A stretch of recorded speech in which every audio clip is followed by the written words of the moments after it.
Hello friends, तो आज हम शुरू करेंगे पैथोलॉजी का नया chapter basic principle of cell injury and adaptation. इस वीडियो में हम introduction, definition, homeostasis, component and type of feedback axis, normal functioning of cell से हमारा क्या मतलब है कि जो सेल की ऑर्गेनली है, ठीक है, जो प्लाज्मा मेम्ब्रेन है, हर चीज अपना काम अच्छी तरह से करेगी। ठीक है, जो माइटोकॉन्ड्रिया होता है वो एटीपी जनरेट करेगा। ठीक है, प्लाज्मा मेम्ब्रेन भी परमिएबल होएगी, राइबोसोम्स भी प्रोटीन सिंथेसिस के अंदर काम करेंगे। लेकिन but whenever anything goes wrong within the cell, the physiology और या फिर फंक्शन ऑफ सेल डिस्टर्ब।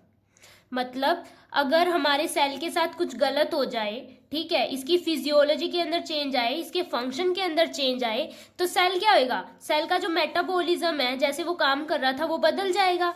ठीक है, तो फिर क्या होएगा कि सेल जो अपना है ना वो अच्छी तरह से काम नहीं कर पाए। So a study of anything going wrong in a cell which may be structural, biochemical, functional change. मतलब कुछ भी गलत हो हमारे सेल के साथ, या तो उसका स्ट्रक्चर में चेंज आए, मतलब शेप और साइज में चेंज आ जाए, या बायोकेमिकल उसकी केमिस्ट्री चेंज हो जाए, या फिर कोई भी फंक्शनल चेंज आए, उसको क्या कहते हैं, पैथोलॉजी। ओके, सपोज करो जो हमारा ये वाला सेल है, इसके अंदर है ना इंजरी आ जाए। ठीक है, ये नॉर्मल सेल है, इसके अंदर एक इंजरी आ जाए, इसकी फंक्शनल स्टेट चेंज हो जाए। तो वो फंक्शनल स्टेट कैसे कैसे चेंज हो सकती है, मतलब सेल के अंदर क्या क्या चीज़ हो सकती है कि भाई वो उसको अपनी स्टेट को चेंज करना पड़े। सो हमारे सेल के अंदर अगर स्ट्रेसफुल कंडीशन डेवलप हो जाए तो जो हमारा सेल है वो अडेप्ट करने की कोशिश करेगा, उसको कहते हैं सेलुलर अडेप्टेशन। ठीक है, अडेप्टेशन के पार्ट जो है वो है हाइपरप्लेजिया, हाइपरट्रॉफी, एट्रोफी, मेटाप्लेजिया। तो अब हम इनको एक एक करके समझें। पहले हम डिस्कस करेंगे एट्रोफी के बारे में। इसके अंदर क्या होता है, जो नंबर होता है सेल का नंबर होता है वो भी डिक्रीज हो जाता है, और जो साइज होता है वो भी डिक्रीज हो जाता है। मान लो ये हाँ 5, ये ओ सॉरी 6 सेल हैं ये। ठीक है, तो इसके अंदर क्या होएगा, जो सेल का नंबर है, सेल का नंबर भी डिक्रीज हो जाएगा, और इनका ये जो साइज है ना ये भी डिक्रीज हो जाएगा। ठीक है, जैसे ये 3 जाएगी। ओके, और नेक्स्ट हमारा है हाइपरट्रोफी। हाइपरट्रोफी के अंदर क्या हो जाता है, जो साइज होता है वो इंक्रीज हो जाता है, लेकिन जो नंबर रहते हैं ना वो सेम रहते हैं। जैसे कि ये 6 है, फिर क्या होता है, जो साइज होता है वो इंक्रीज हो जाएगा, ये बड़े बड़े हो जाएंगे सेल्स, ये भी 6 ही है। ठीक है, नंबर तो सेम रहा लेकिन जो साइज है वो बढ़ गया। ठीक है, हाइपरट्रोफी के अंदर ये होता है। फिर अगर आता है हाइपरप्लेजिया, हाइपरप्लेजिया के अंदर क्या हो जाता है, जो नंबर रहते हैं वो इंक्रीज होते हैं, जो सेल के नंबर होते हैं वो इंक्रीज हो जाते हैं, साइज क्या रहता है, साइज जो रहता है वो सेम रहता है। जैसे कि यहाँ पे 6 सेल्स हैं। ठीक है, इसके अंदर क्या है, पहले नंबर इंक्रीज करना है हमने, तो यहाँ पे सेल का जो नंबर है वो इंक्रीज हो गया, हाइपरप्लेजिया। अब नेक्स्ट है मेटाप्लेजिया। मेटाप्लेजिया के अंदर क्या हो जाता है, कोई भी एक सेल, ठीक है, कोई एडल्ट सेल वो कन्वर्ट हो जाता है दूसरे सेकंड टाइप ऑफ सेल। ठीक है, अगर हम एट्रोफी का एग्जांपल देखें तो इसका एग्जांपल है हाइपरप्लेजिया, ओ सॉरी हाइपरप्लेजिया बोल रहे हैं, हेमीप्लेजिया। इसके अंदर क्या हो जाता है, जो हमारी वन साइड ऑफ बॉडी है ना वो पैरालाइज हो जाती है, तो फिर आधे सेलों का कोई काम ही नहीं है। ठीक है, उनका क्या होएगा, नंबर भी डिक्रीज हो जाएगा और उनका साइज भी डिक्रीज हो जाएगा। फिर आती है हाइपरट्रोफी। हाइपरट्रोफी जैसे हम, इसका एग्जांपल है एक्सरसाइज।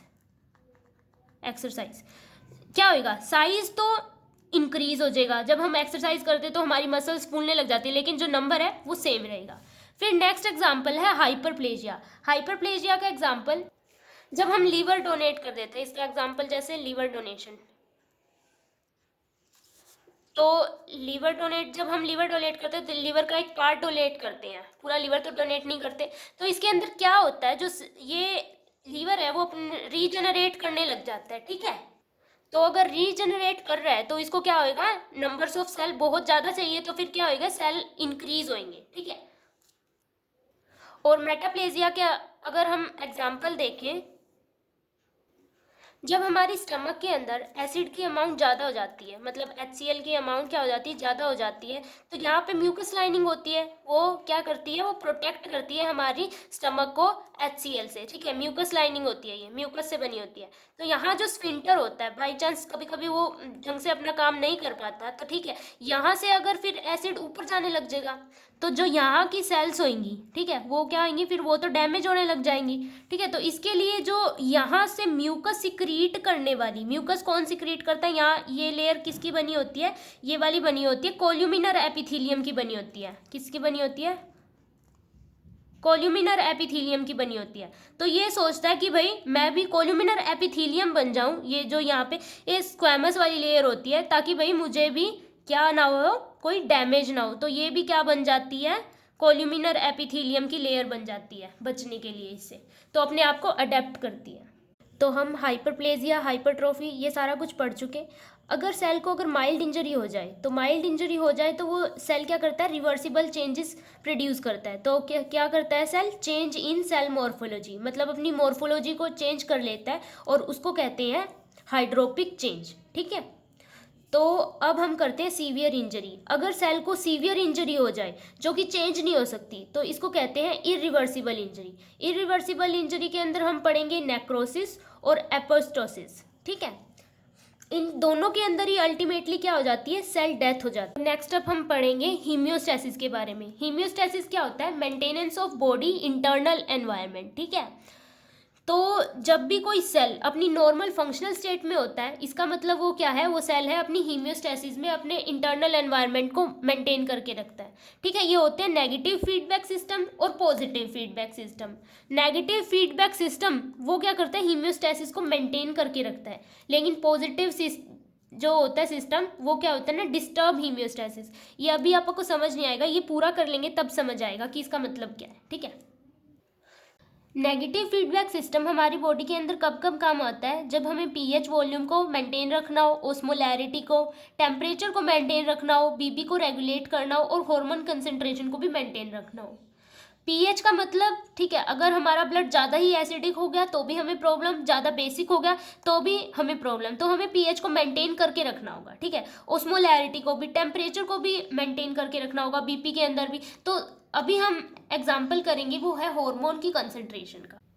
सो मान लो अगर कोई स्टिमुलस आया, उसकी वजह से जो वेरिएबल है वो हमारा एक सेट पॉइंट से ज़्यादा इंक्रीज हो गया, तो ठीक है, जो भी हमारी कोई, जैसे हमारा हार्मोन है T3 T4, वो अपने नॉर्मल पॉइंट से ज़्यादा इंक्रीज हो गया जितना हमें नहीं चाहिए, तो फिर क्या आएगा, नेगेटिव फीडबैक सिस्टम आएगा, ठीक है। नेगेटिव फीडबैक सिस्टम अब क्या करेगा, इनहिबिट फॉर्मेशन ऑफ वेरिएबल, जो हमारा ये T4 T3 बन रहा था ना, इसकी फॉर्मेशन को क्या करेगा, इनहिबिट कर देगा। उसकी वजह से क्या होएगा, जो हमारा वेरिएबल है, जो हमारा हार्मोन है T3 T4 है, वो क्या होएगा, वो कम हो जाए।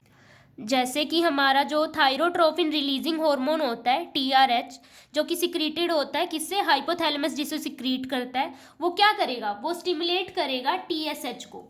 वो किसको स्टिमुलेट करेगा, TSH को, थायराइड स्टिमुलेटिंग हार्मोन। अब जो थायराइड स्टिमुलेटिंग हार्मोन है वो ऑफ कोर्स क्या करेगा, T3 और T4 को क्या कर देगा, स्टिमुलेट कर देगा, इंक्रीज कर देगा, ठीक है। अब ये हमारी प्रॉपर अमाउंट के अंदर आ गया तब तो ठीक है, लेकिन जब ये बार बार रिलीज हो रहा है, स्टिमुलेट हो रहा है, तो इसकी जो अमाउंट होगी वो क्या होगी, वो बहुत ज़्यादा इंक्रीज हो जाएगी।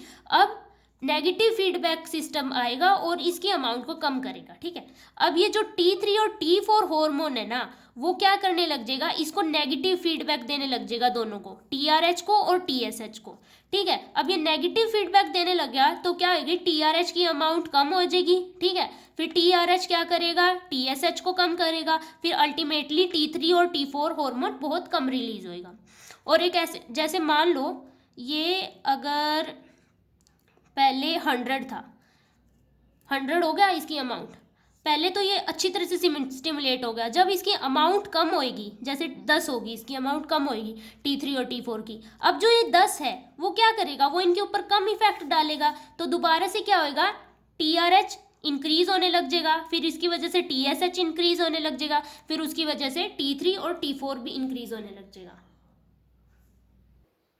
So after some time T3 or T4 concentration increase above set point, which means the concentration of variable increase, जो हमारा T3 और T4 है उसकी कंसंट्रेशन ज़्यादा हो गई है, तो फिर क्या आएगा, नेगेटिव फीडबैक सिस्टम डेवलप हो जाएगा। और अब जो नेगेटिव फीडबैक सिस्टम है वो T3 और T4 क्या करेंगे, इनहिबिट कर देंगे TRH को, फिर TRH TSH को, और फिर इनकी T3 और T4 की प्रोडक्शन क्या होगी, कम हो जाएगी। ठीक है, इस तरह से जो हमारा नेगेटिव फीडबैक सिस्टम काम करता है। अब नेक्स्ट हम पढ़ेंगे positive feedback system. Positive feedback system हमारी बॉडी के अंदर कहाँ पे देखने को मिलता है, जैसे कि जो पार्चुरेशन प्रोसेस होता है तब, LH सर्ज होता है तब, क्लोटिंग होती है जब हमारी, और जब कोई एक्शन पोटेंशियल डेवलप होता है तब हमें पॉजिटिव फीडबैक सिस्टम देखने को मिलता है। तो हम डिस्कस करते हैं कि कैसे होता है। तो यहाँ पे कोई भी स्टिमुलस आया, उस स्टिमुलस ने क्या किया, वेरिएबल को जनरेट किया। लेकिन यहाँ पे नेगेटिव फीडबैक सिस्टम की बजाय क्या होता है, जो वेरिएबल होता है वो दोबारा क्या करता है, स्टिमुलस को जनरेट करता है। अब स्टिमुलस दोबारा जनरेट हुआ तो क्या करेगा, वो दोबारा वेरिएबल को जनरेट करेगा। ऐसे ये मैकेनिज्म चलता रहता है। तो हम यहाँ पे एग्जाम्पल लेंगे पार्चुरेशन रिफ्लक्स का। सो डिलीवरी के टाइम क्या होता है, ये हमारा जैसे यूटेरस है और ये हमारा सर्विकल एरिया है, सर्विक्स एरिया है। ठीक है, तो यहाँ पे होता है बेबी का हेड। जो बेबी का हेड होता है वो बार बार प्रेशर डालता है, कहाँ पे, सर्विक्स वॉल पे प्रेशर डालता है। और जब वो सर्विक्स वॉल पे प्रेशर डालता है तो क्या होता है, सर्विक्स जो होता है वो स्ट्रेच हो जाता है। ठीक है, during the time of delivery the baby head exert pressure on cervical wall. ठीक है, देयरफॉर सर्विकल स्ट्रेचिंग अकर। अब जो सर्विकल स्ट्रेचिंग हो रही है वो क्या करेगी, स्टिमुलेट करेगी पोस्टीरियर पिट्यूटरी को। पोस्टीरियर पिट्यूटरी क्या करेगी, रिलीज करेगी ऑक्सीटोसिन को, which further contract uterine wall. जो अब क्या करेगी, यूटेराइन वॉल को कॉन्ट्रैक्ट करेगी। हमारी यूटेराइन वॉल है वो दोबारा कॉन्ट्रैक्ट होएगी तो क्या होएगी, स्ट्रेचिंग होएगी किसकी, सर्विक्स की। तो सर्वाइकल स्ट्रेचिंग जो क्या होएगी वो इंक्रीज हो जाएगी। उसके बाद अगेन वो क्या करेगा, पोस्टीरियर पिट्यूटरी को स्टिमुलेट करेगा, वहां से वो ऑक्सीटोसिन रिलीज करेगी। तो ऐसे ऐसे करके बहुत सारा ऑक्सीटोसिन रिलीज होता है और बाद में बेबी डिलीवर होता है। तो यहाँ देख लेते हैं, यूटेराइन कॉन्ट्रैक्शन हुई, फिर उसने पॉजिटिव फीडबैक मैकेनिज्म किया, जैसे बेबी का हेड ने क्या किया, सर्विक्स को स्ट्रेच किया तो उसकी वजह से ऑक्सीटोसिन रिलीज हुआ। फिर जो ऑक्सीटोसिन रिलीज हुआ ना, उसने क्या किया, दोबारा यूटेराइन को कंट्रैक्शन किया, और ये सिस्टम चलता रहा जब तक बेबी की डिलीवरी ना हो जाए। अब हम पढ़ेंगे कंपोनेंट ऑफ फीडबैक सिस्टम। इसके अंदर होता है रिसेप्टर होता है, कंट्रोल सेंटर होता है और इफेक्टर होता है। Receptor which send input to the control centre. ठीक है, जैसे हमने बेबी वाली के पार्चुरेशन के प्रोसेस के अंदर देखा था, जो सर्वाइकल एरिया होता है वो क्या करता है, वो एज अ रिसेप्टर काम करता है, और वो क्या करता है, कंट्रोल सेंटर को, मतलब पोस्टीरियर पिट्यूटरी को क्या भेजता है भाई, मैसेज भेजता है और ज़्यादा ऑक्सीटोसिन रिलीज करे।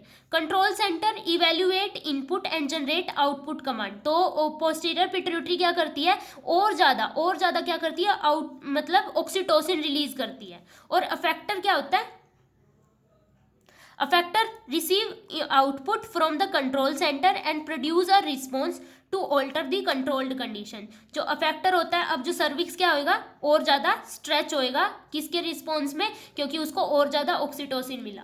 ओके।